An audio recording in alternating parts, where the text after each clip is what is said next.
भगवते वासुदेवाय।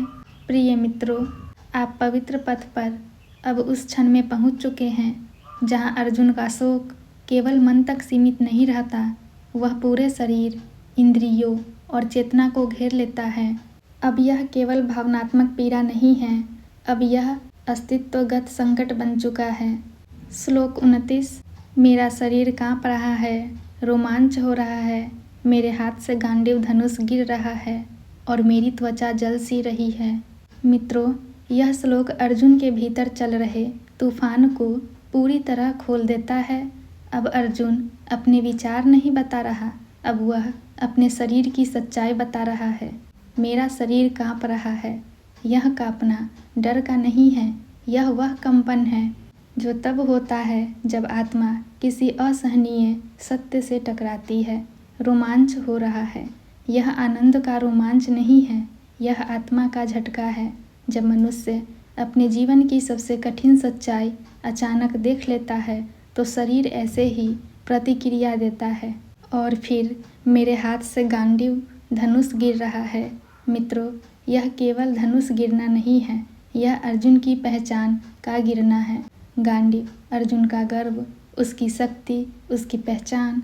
मित्रों, यह वही अवस्था है जो हमें जीवन में कठिन निर्णयों के समय आती है, जब हमें लगता है मैं यह कर तो सकता हूँ, लेकिन क्या मैं इसके बाद खुद को देख पाऊँगा। अर्जुन अब युद्ध नहीं देख पा रहा, वह केवल अपने भीतर की आग महसूस कर रहा है। श्लोक 30। हे केशव, मैं खड़ा भी नहीं रह पा रहा हूँ, मेरा मन भ्रमित हो रहा है और मुझे अपशकुन दिखाई दे रहे हैं। मित्रों, अब अर्जुन कृष्ण को एक नए नाम से पुकारता है, केशव। केशव जो अज्ञान का नाश करता है, जो भीतर की उलझन सुलझाता है। अब अर्जुन पूरी तरह स्वीकार कर चुका है, मैं संभल नहीं पा रहा, मैं खड़ा भी नहीं रह पा रहा हूँ। यह केवल शारीरिक दुर्बलता नहीं है, यह मानसिक समर्पण है। अर्जुन कह रहा है, मैं थक गया हूँ, मैं निर्णय लेने की शक्ति में नहीं हूँ और फिर मेरा मन भ्रमित हो रहा है। यह गीता का सबसे महत्वपूर्ण वाक्य है। भ्रम अज्ञान नहीं, डर नहीं, भ्रम। भ्रम तब होता है जब दो सच्चाइयाँ आमने सामने खड़ी हो, एक ओर धर्म, कर्तव्य, न्याय, दूसरी ओर करुणा, संबंध, प्रेम। और अर्जुन इन दोनों के बीच फंस चुका है। मुझे अपशकुन दिखाई दे रहे हैं। मित्रों, यहाँ गीता एक गहरा मनोवैज्ञानिक सत्य कहती है, जब मन अत्यधिक तनाव में होता है तो वह हर संकेत को नकारात्मक रूप में देखने लगता है।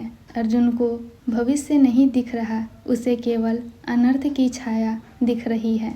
यह अवस्था डिप्रेशन की नहीं है, यह अत्यधिक नैतिक तनाव की अवस्था है। और यहीं पर गीता हमें सिखाती है, सबसे बड़ा युद्ध बाहर नहीं होता, सबसे बड़ा युद्ध मन के भीतर होता है।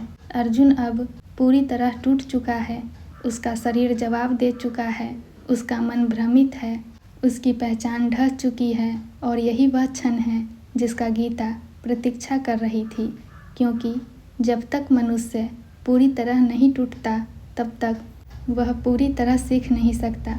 अब अर्जुन तर्क नहीं देगा, अब वह विरोध नहीं करेगा, अब वह शरण लेने वाला है। और अगले श्लोकों में वह कहेगा, मैं युद्ध नहीं करूँगा, मैं हथियार रख देता हूँ। और तभी कृष्ण बोलेंगे।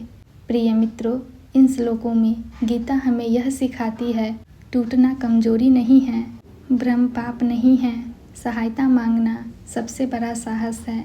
यदि यह वाणी आपके भीतर किसी ऐसे क्षण को छू रही है जब आप भी खड़े नहीं रह पा रहे थे, तो जान लीजिए आप अकेले नहीं हैं। अर्जुन भी यहीं खड़ा था और गीता यहीं से शुरू होती है।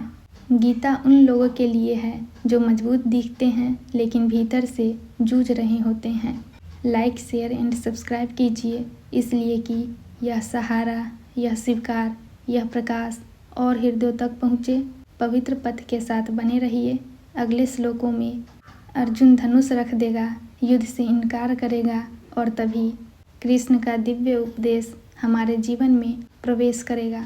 ओम शांति शांति शांति।